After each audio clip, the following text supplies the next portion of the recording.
حاجی سټوډنټس دا بل لیکچر کنټینیویشن دی. ګورئ ښه ما دا خبره وکړه چې په ویکیوم کې به فورس کمی او په میډیم کې به فورس وي. دا خبره ما په دې ځای کې لیکلې ده. ټیک شو. نو که داسې ټایپ کوېسچنز راشي نو تاسو ته پته چېرې په ویکیوم کې به ریزلټ که فرض که تاسو ته ووایي چې یاره په ویکیوم کې ما کولمز لا وکړه 2 نیوټن فورس دی، یو بل په ویکیوم کې فورس دی 2 نیوټن او بیا مې پکې ډایلکټریک 3.8 استعمال کړو نو میډیم به صحیح. دا موږ سره کوېسچن شته یو ویلیو د 5.2 بله ویلیو د 3.8 بله ویلیو د 2 نیوټن او بله ویلیو د 0.53.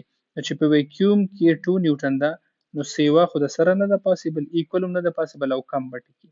د ښه انسر دی. ښه اوس راشي پرمیټیویټي اف فری سپیس. ګوره دې ته ویلی شي پرمیټیویټي اف فری سپیس او د ده باقاعده یونټ شته. پرمیټیویټي اف فری سپیس څه ته وایي؟ ګوره ښه دا زما سره چارج 1 دی، دا زما سره چارج نمبر 2 دی.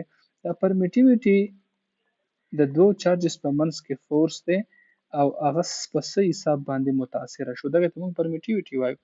ته ورته ریزسټنس اف د میډیم هم ویلی شي. ګوره ښه دا یو فورس دی دا بل دی، په دې منځ کې دا داسې ډفرنټ میټیریلز دي.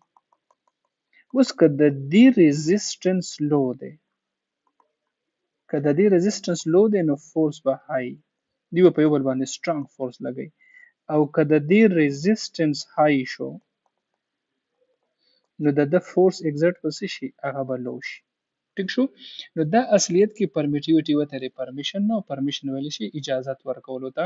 نو دا میډیم دی چارجز ته څومره اجازت ورکوي چې په یو بل باندې فورس اگزرټ کوي. نو که د پرمیټیویټي ویلیو سیوا شوه د ریلیټیو پرمیټیویټي نو فورس په دې کم شي، مطلب ریزسټنس ډیر دی او فورس کم دی. او که نه پرمیټیویټي ویلیو کمه شوه نو فورس په دې په یو بل سیوا لګوي. که ته د دواړو په منځ کې د میټل شیټ کې دی میټل، نو په میټل کې دا خاصیت دی یو پلس والا یو ماینس، چې ټول پلس په دې خوا شي او ټول ماینس په دې خوا شي نو دا ټول لاینز به په ده کې ابزارب شي. نو دا لاینز پورې سایډ ته نه پاس کېږي، دی ایز ا شیلډینګ کار کوي. نو په دغه ټایم کې موږ وایو چې د دې د اپسایلن آر ویلیو انفینیټي ده او فورس چونکې انورسلی پروپورشنل دی اپسایلن ته، نو 1 by infinity 0 د دوو چارجز په منځ کې هغه فورس ختم شو که په منځ کې ولته میټل کې ښوده. ټیک شو. نو پرمیټیویټي اف فری سپیس، فری سپیس ویکیوم ته ویلی شي. زمونږ خو په ځمکه ویکیوم نشو کریټ کولی، خو که فرض که تاسو ویکیوم پمپ ولګوئ هوا ته وباسئ چې بیا هم ډېر لږ غونته کې ریزسټنس پاتې شي، ډېر معمولي غونته کې، دا د هغې ویلیو ده. نو چونکې پرمیټیویټي په فری سپیس کې کمه ده نو فورس په فری سپیس کې سیوا دی. داسې شی دی ابسولوټ پرمیټیویټي اف د میډیم، د دم یونټ شته. مطلب ته اوبه استعمال کړې د هغې پرمیټیویټي ولګوه، بل څه شی دې استعمال کړو د هغې پرمیټیویټي ولګوه. اپسایلن آر ته وګورئ، ریلیټیو پرمیټیویټي. ګوره ریلیټیو پرمیټیویټي دې ته ویلی شي چې ته به دا اپسولوټ راوالې او په دې به یې ډیوایډ کړې. یو قسمه کمپیریزن دی. لکه ګورئ ښه permittivity of free space is the capability of vacuum to allow electric field to pass through it. دا capability ده چې electric field به څنګه پاس کېږي. دلته ما یو بل د دې ډیفینیشن لیکلی چې permittivity is the property of a medium، دا د medium property ده that affect the magnitude of force between them، کوم چې د فورسونو د magnitude افیکټ کوي. که permittivity کمه شوه ویلیو فورس به سیوا وي، که permittivity ویلیو سیوا شوه فورس به کم شي. اوس راشئ په دې ځای کې د دې ریلیټیو پرمیټیوټي دا ټیبل وړو یادول غواړي. ښه د ویکیوم دا ده، د ایر دپاره دا ده، د جرمینیم دپاره 16 دا ډایرکټ په پیپر کې راغلی.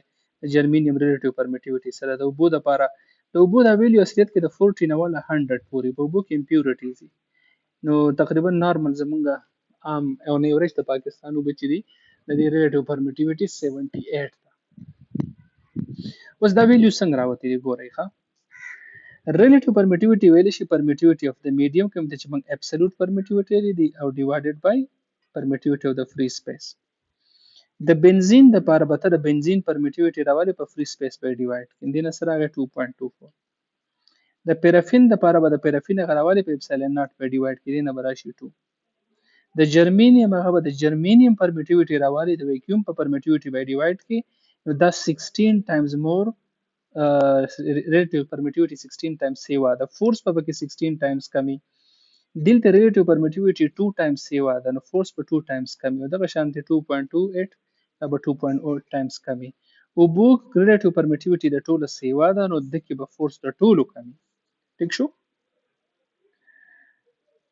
The dimension of permittivity دا د permittivity dimension دی unit په یاد ساتئ. The dielectric constant of a metal is infinity. ٹھیک شو؟ اوس راشي زموږ سره کولمز لا په ویکټر فارم کې. د کولمز لا اوریجنل فارم دا دی. ګوره ما کولمز لا ولیکله. ټیک شو؟ دلته مې ایرو وکړو، دلته مې د یونټ ویکټر سمبل وکړو. یونټ ویکټر اوریجنل فارموله دا ده. اوریجنل ښه. اوس یونټ ویکټر د څه برابر دی؟ د ویکټر ډیوایډ بای اټس میګنیچیود. نو چې ته یونټ ویکټر معلومې نو ویکټر بای اټس میګنیچیود د په ځای ما دا ویلیو ولیکله. دې ته وګورئ ښه. ار چې د ار سره ضرب وخوري دا به شي ار کیوب او دا به په خپل ځای باندې راشي.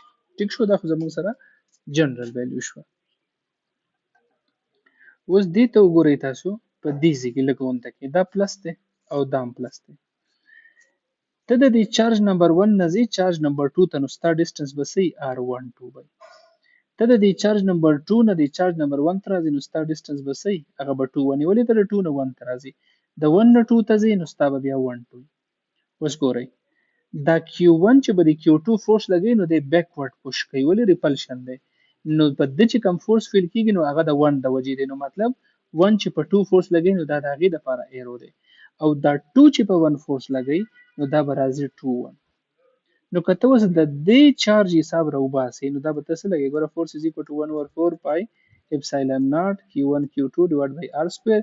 دلته به ایرو ولیکې او دلته یونټ ویکټر. اوس ګوره که دا د 1 2 واغستو لکه دا شوی، دا د 1 2 واغستو نو د ډسټنس به څه وي؟ 2 1 بای.